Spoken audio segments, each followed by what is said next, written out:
Ever since Wacom announced the Cintiq 24 and 32 Pro, I've been debating which one to get because obviously, one's a lot bigger but it's way more expensive, and then the smaller one is good enough, but it's still smaller than the 27 QHD that was out before. So it's really been a toss-up between, which one should I get? So I went down to VizTech, which is my local high-tech store in downtown Toronto, and I finally had a chance to get my hands on it and test it out, take it for a little test drive. So I have a weakness for expensive toys, so I thought I might try to be a little responsible and see if the 24 really kind of satisfied my needs. But kind of surprisingly, to be honest, I really didn't get that kind of warm fuzzy feeling when I tried it out, and I thought I would make a video because I have nothing else better to do while I wait for this thing. B&H had an estimated release of October 29th, but that came in past, and now it's up to November 6th. And VizTech had it listed for... Wait. In stock? Wait, are you kidding me?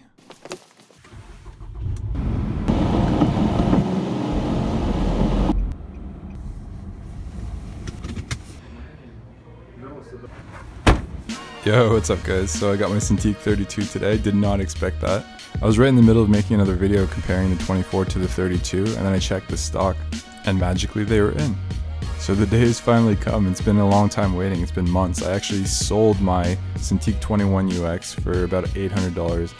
Must have almost been last year, just to help pay for this thing. So I've been planning for this for a while, and I've been working on my whole desk workstation. It's almost complete. The stand is gonna come in probably next week. So it's not quite set up yet, but it's pretty much there. I've even got a mic arm set up for this recording stuff. Yeah, this thing is absolutely massive, like everybody's saying that it is. So I'm just gonna do a little bit of unboxing, a little bit of setup. I'm not gonna go like fancy photography and show you how everything works, because there's gonna be a million YouTube videos that do that. I'm just gonna show you like how hype this thing is. So let's see what we got inside the box. Got the pen, got the remote, got a few nibs, got a whole bunch of different cables depending on your graphics card input, USB, a couple rings, standard stuff for Cintiq or an Intuos even. So obviously if you've got the mobile studio, this is a slightly different setup for you. I don't have that, so I'm just gonna pop this open and try and put in the power cables.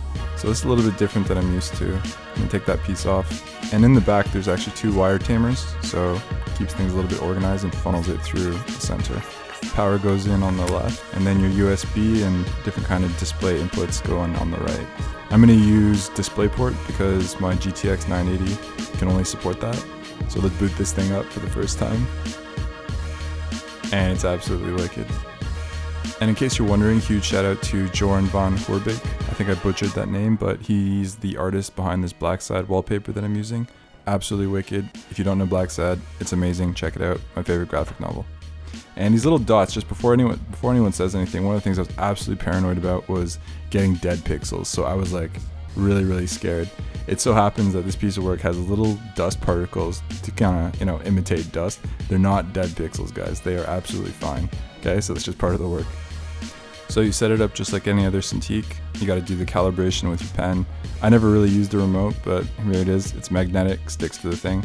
The 32 comes default with touch, so I'd heard issues about the fan noise. I don't hear a single thing from this Cintiq. It's dead quiet to me. Now it's just important to say that the camera just doesn't do this justice, alright? It also doesn't help that my other monitor that you see on the left is a 32-inch monitor as well, so you can't get that full, huge effect. Let's pop open ZBrush and see how it looks and how it feels. So I've just got a model here that I've been working on. This is top secret stuff. I can't tell you about it, can't show you anything else. But just here we go, doodling around. It's been so long that I actually owned a Cintiq that to be able to touch your model with the pen on the screen, it's incredible. I'm really looking forward to just having as little interference as possible between me and my model. It's like magic, man. We are looking at one of the biggest displays, if not the biggest drawing display in the world right now, and it's right here in front of our eyes. Absolutely so cool. I've never experienced something like that, and I knew that with the 32 I would get that, holy crap, I feel like I'm swimming inside of screen space right now. Funny story, this may actually be one of the first Cintiq Pro 32s in Toronto. VizTech got two in, I got one, the other one was bought but it hadn't been picked up yet, so this may be one of the first in my city. How about that? As it turns out, my birthday's in a few days, so this was a really great early present for me. Anyways guys, that was the first look at the Cintiq 32 Pro. Yeah, super exciting. I think I'm really just happy to be drawing on a screen again. I think that was missing. And I'm not going to be throwing the Intuos out the window or anything. I think that's still useful for travel, and the small size just makes it easier for simple tasks. And part of me was like, oh man, cool, they're out, I'll get them later. But then I was thinking, nah, you never know how long it could take to get more of them. Thanks for watching, guys, and I'm looking forward to see what I can do with this thing. Happy Halloween.